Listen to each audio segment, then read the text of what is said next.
ছিলেন রুমিন ফারহানা, দয়া করে আপনি আজান পড়ে যাচ্ছে এখনই 1 মিনিটের মধ্যে শেষ করেন। রুমিন ফারহানা মাননীয় সদস্য আজান পড়ে গেছে, এই জন্য উনি যেহেতু দাঁড়াচ্ছেন এই জন্য বলেন। মাননীয় স্পিকার আপনাকে ধন্যবাদ।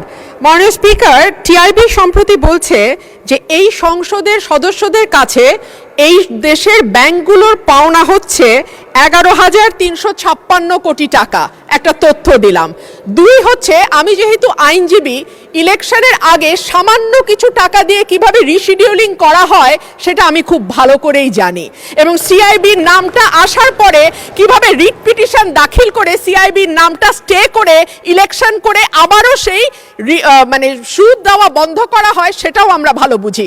মাননীয় স্পিকার, 3 নম্বর পয়েন্ট হচ্ছে মন্দ ঋণের সঙ্গে সঙ্গে আমি বলেছিলাম দুর্দশাগ্রস্ত ঋণ, এবং দুর্দশাগ্রস্ত ঋণের পরিমাণ 11 লক্ষ কোটি টাকা।